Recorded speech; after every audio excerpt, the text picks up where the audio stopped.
Don't confuse it with the music. Roast the chef and Quen. Not me, them probably bands when they say who's next. I'm part of the ends. No, Liz not playing. All right, so YouTube, welcome back to the vlog. Doing a little something different today. I am here with both my trainers, mentors, big brothers that I've known for quite some time. They have been a pivotal part in my journey, along with hundreds and thousands of other kids up and down the United States and maybe across the world. So we're gonna get to know these guys a little bit, talk about how we met, who they are, what they do, how they've impacted my life, and if any advice for up-and-coming athletes out there. What's up, everybody? Coach Tion, better known as the basketball trainer. I started this back in 2008 at 24 Hour Fitness, kind of where I met Nick when he was young. He was training with another trainer, Keith Lai, but we connected there. But I've been doing this for about 15 years. My background in basketball, high school, JC, D1, and then 1 year in China. Fell in love with the game. Now I'm trying to give back all the things that was given to me and plus some more. Happy that get to be friend Nick and get him on this journey, get him getting that bread and get his contract. So, what's up, everybody? I'm Coach Ken. Been training for since 2015. Been in the game for a while. I'm out of Elevate with Coach Jim Corey. He let me in. Kind of the first year he built his gym in 2015. We came in, and I think I started at Camp Olindo my first year coaching boys. And I was hooping with the boys, and then one of the players came up to me and asked that hey, can you train me, show me how to shoot? And kind of where it started with one player, add to another. Went here locally at Ignacio Valley, graduated 05. Actually came here and played here at DVC, Diablo Valley College. Transfer on a scholarship to Fresno Pacific. Had my ins and outs of playing in Mexico, trying out for teams. Same thing like Tion said, kind of fell out of love, but I was still playing in like a lot of tournaments. But I had a lot to give. Some coaches that helped me grow, which challenging me to give back in the community at all levels and all ages too. I mainly met Nick in 2020. Well, actually, funny story. I actually met him back when I was in high school. I played against him at 25 Fitness one time. I don't remember that. And he really fried me. I don't remember. He was probably playing in Mexico at this time. You were a lot younger. And yeah, I just hopped onto the court one day and he was there. I was like, all right, I'm going to match up with bro. And yeah, bro torched me. But fast forward, we actually met during COVID. Yes. During Chad, there's another trainer named Chad that had access to a gym. And yeah, we started meeting there playing 2s and 3s. And actually, yeah, Tion was there too. All of us were in there playing. Yeah. Crazy. Time flies. Yeah, full circle. So, he came up, I think you came up to me, we talked a little bit, and just trying to help him develop. So a lot of things me and Nick work on is a lot of footwork, more like a shooting coach, shooting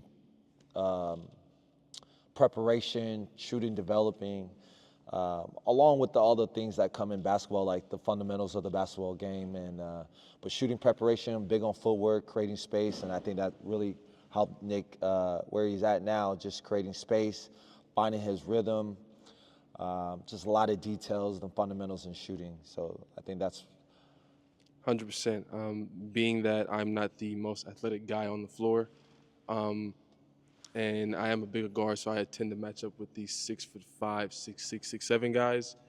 Being able to be shot ready at all times, getting my shot off quickly, mechanics, footwork, all that stuff means a lot, especially at the levels I've played at. Like I just came back from the CBA, and yeah, a lot of high-level players, that smart, savvy defenders.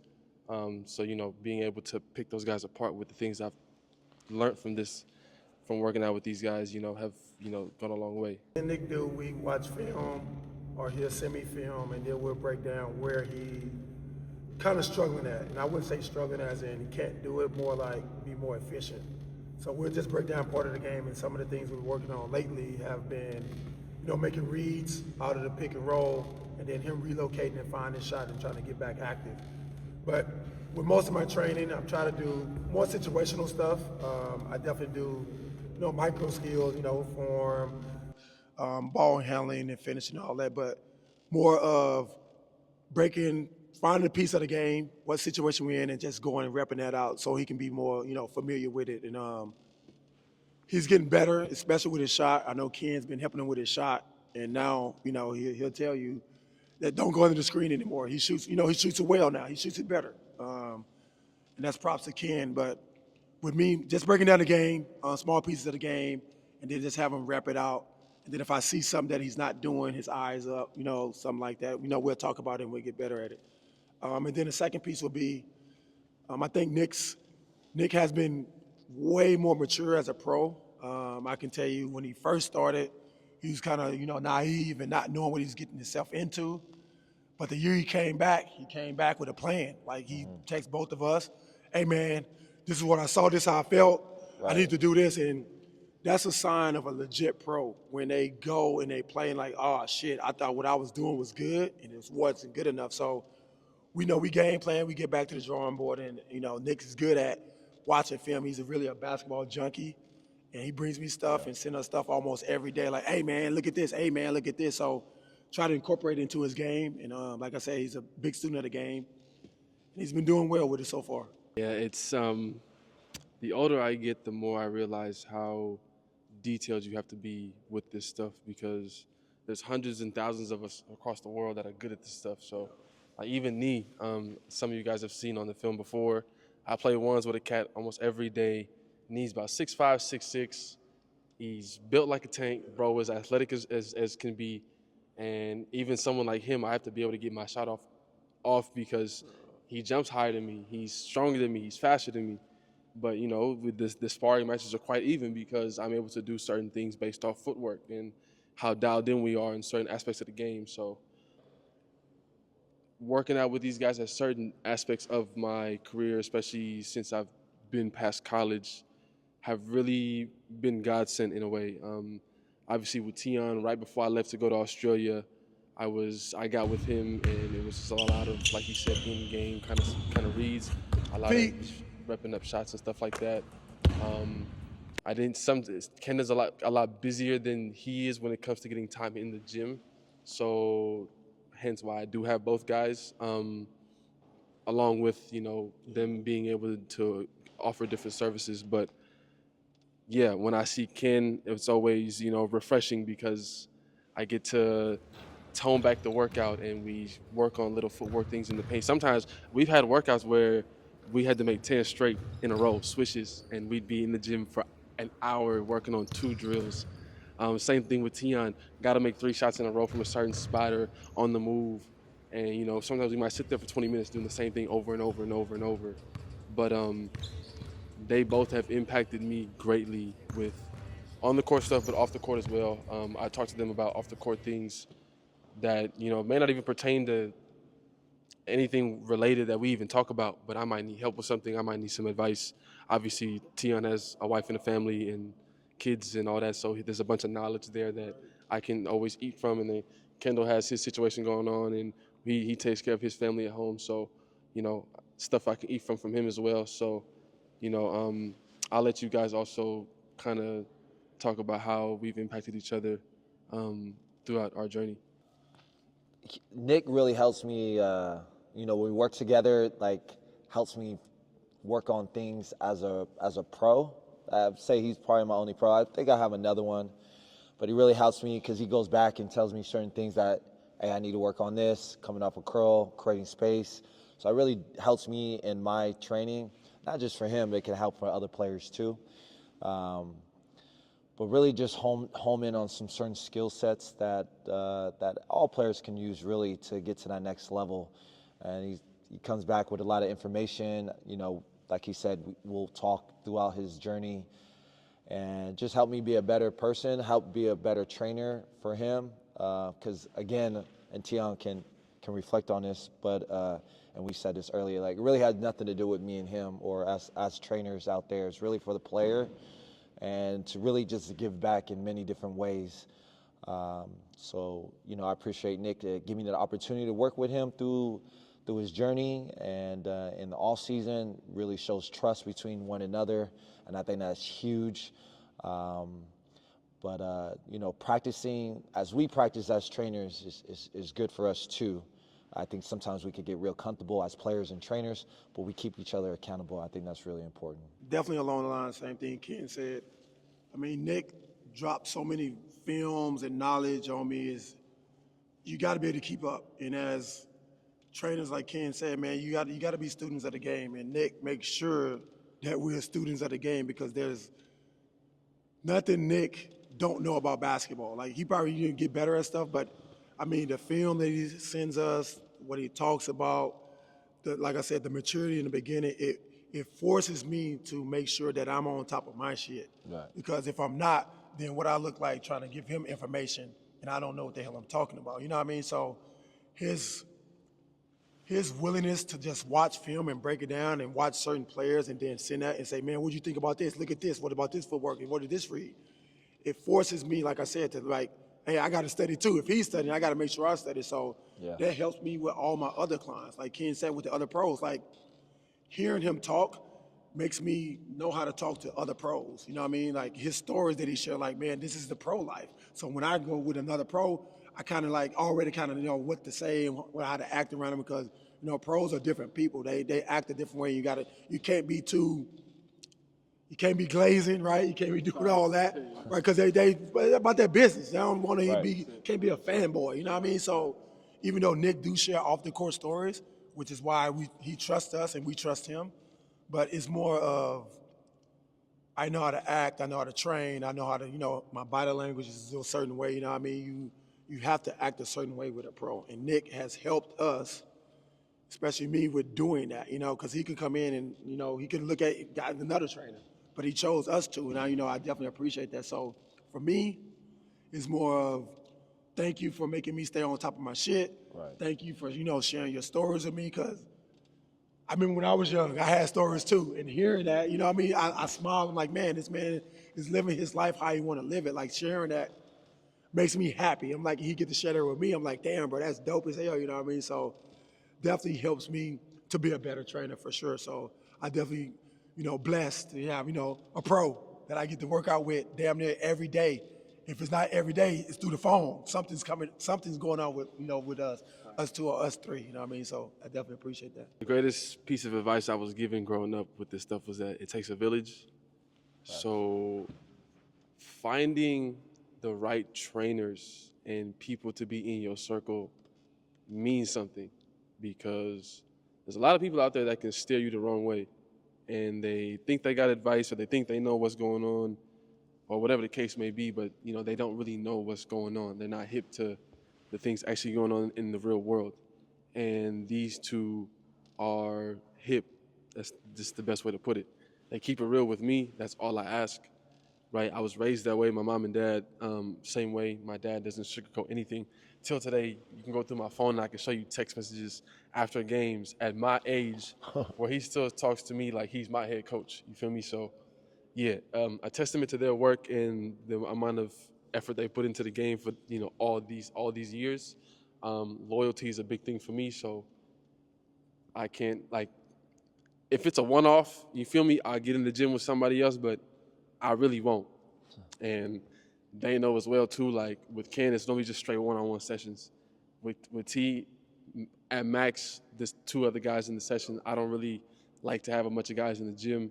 I kind of gatekeep some of my stuff because this is homegrown. You feel me? It's genuine stuff around here. So yeah, thank you guys. You feel me? Good, bro. To finish it off, any advice you got for pros, college kids, high school kids, middle school kids, kids coming up, parents as well?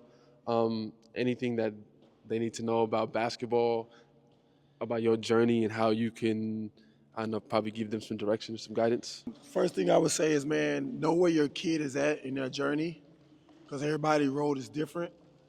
Like Nick said, man, pick somebody who's gonna, that's in it for your kid and not for, because in it for themselves. Because social media is big right now, NIL is big right now, so that brings out a lot of people who are, untrustworthy, who are snakes and things of that nature. So know where your kid is at in their journey. I'll say the second thing is that when your kid is training, man, don't be helicopter parents. Don't be overbearing. Let the coach because you hired them for a reason. Let them do their thing. And most of the workouts, I would tell you, and you won't see this on any social media. Well, some pages, the shit is messy, it's chaotic, it's ugly, it's frustrating, it's nasty. But most parents want a workout that's clean. They figure that a clean workout is a good workout. A clean workout is bullshit. I'm gonna tell you right now. If a kid is making all their shots, not messing up, that's bullshit. They should be frustrated. They should be kicking the ball. They should be damn near in tears. They should be like, do I really want to do this? Because that's the way the game is going to treat you outside of that little workout, because it's nasty. You can ask him as a pro. It's grimy overseas. And if your kid is not built for it, they're going to break. So let the coach, and the workout's supposed to be ugly. If your kid can't make shots, that means the coach has put something in drill that's challenging. They need to overcome it. And then the last thing I would say is gratitude. Let's have gratitude, man, because people come and go in your life. They do. Be thankful for where you're at. Be thankful for where you're about to go. Because there's a lot of people, like I said, out there that's not looking out for your best interest. So if there's people who do come in your life and looking out for your child, let them look out for your child and get the hell out the way. You know what I mean? Because it's ugly right now. There's a lot of money involved with basketball, especially youth basketball. And I'm talking about youth. I'm not talking about pros in college. I'm talking about youth basketball specifically. If there's people in your corner that genuinely is pushing for your kid, let them push for your kid and get the hell out the way. I'm telling you, because I've experienced a lot of good and bad and ugly with this. But at the end of the day, man, especially with me and Ken, I can speak on that we care. And it's not about me. It's definitely not about me, and it's not about the money. Yeah, we got to get money for sure, but it's not about that. If I genuinely connect with a kid and we connecting, bro, we boys for life. We locked in. So the money can be good, it can be bad. It don't matter about that. You know what I mean? So for the parents, sometimes you got to get out the way. I know you be driving and paying for the the workout session, but sometimes if you get a big bro or big sis, let them do their thing and watch how your kid grow and mature and become this autonomous kid. You know what I mean? So yeah, that was my take on it. Couple things that I could give out there is that you can't run away from the work. You really have to put in the work. And during training sessions, I really focus on the preparation of the work, and then also identifying your own game, and that might take time, right? Identify what is your game. But in today's game, I think it's really important for all of us as coaches, trainers, and players is to be able to be adaptable in game situations. So just because you're a shooter doesn't mean you can't put it on the floor or get to the rim, or some of the things like I think coaches at all levels are looking for overall players that can play on both ends. Like Nick does a really good job at watching film, and if I think all of us watches like Rondo. He's talking more with Milwaukee. He watches film with a lot of these young guys, and they make such some big improvements. So watching film is a huge thing. I'm at high school, Northgate High School right now, and I'm coaching girls, head JV assistant on varsity. But my main thing this year is watching film, and I think that's going to be a huge thing. That I think it's very important that all players and coaches need to start doing more, is watching film, because that's how you're supposed to learn. Yeah, we can learn on the go, but watching film. But also be patient in your development. It's not going to happen overnight. I think Nick can testimony to that and he's known Tion longer. So you've seen him grow, and I've seen him grow. Yeah, I've seen him grow a couple. Just over a couple years after COVID. Be patient in your game, develop it, and it's going to come. Trust the process. Don't quit. Don't tap out so quickly because you're not getting those reps or those playing times or making your shot. Training and practices need to be harder than the games. And I've been preaching that with my girls and players that I train with. Like, your training and practices have to be harder than your games. And once you commit to that, you're going to find a lot of more success in your game, individually and as a team. So just keep working out there, keep pushing. You know, don't listen to the outside noise. I know that's, you know, distraction. It's going to get you off track. So keep a ton of vision for yourself, and only work on, you know, work for yourself, be a better version of yourself, and keep the right people around you, like Nick said, and that will help you on your journey. It's not going to look pretty. It's not going to be perfect. I think we all have a testimony to that the journey, it's a journey for sure. So enjoy the journey. The key points from that, like, you know, one, it being ugly, the ups and downs, that's so real. My first year compared to now is rainbows, crazy. And the amount of connections I have now, people I speak to that help me get to the jobs I get to and places that I get to, it's unreal. The grind is inevitable. It's inevitable. If the longer you stay in it, the more rewards you get. I've been in it for quite some time now, and I've been to places that a lot of people sit there and scroll on TikTok dreaming they can go to. So, like, right. You feel what I'm saying? And, like, hopefully, you know, with this coming year and kind of the place I set myself up to be in, that, you know, I can start bringing these guys along while I'm overseas. So, you know, there's still a lot of work to be done, but we still got a lot of plans to have fun and celebrate this crazy life that we all live. I appreciate you guys for being part of my journey. Always. You know what I'm saying?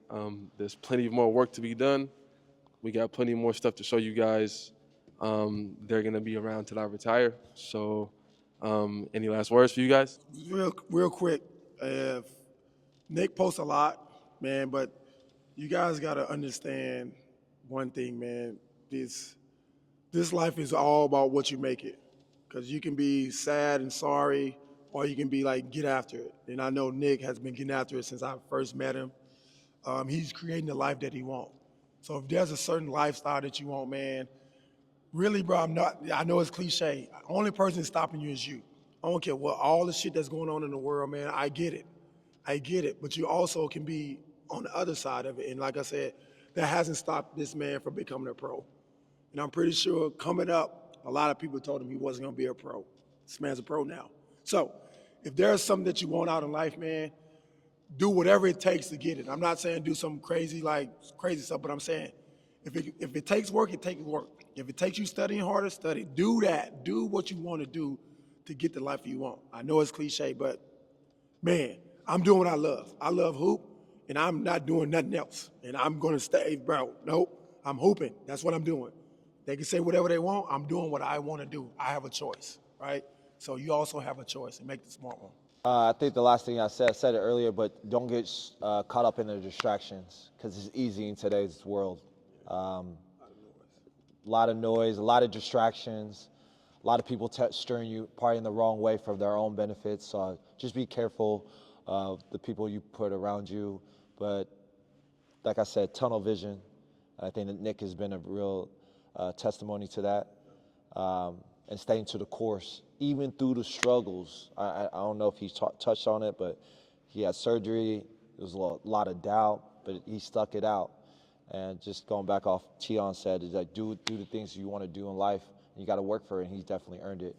So, you know, don't get distracted. Okay, stay to the course, even with adversity. When people hit adversity, they quit. Those who fight through adversity see what's at the tunnel or at the end of the tunnel. They get to see what's the full potential. So don't waste your potential. Hey, there's a lot of y'all on that list that's doubters, and I know y'all still out there, and I'm hunting y'all down. Best believe that. I'm coming for y'all, all right? But, hey, that's a wrap. My boy Tion, my boy Ken, it's your boy Nick. We'll catch y'all. Peace. Good job, boy. Thanks.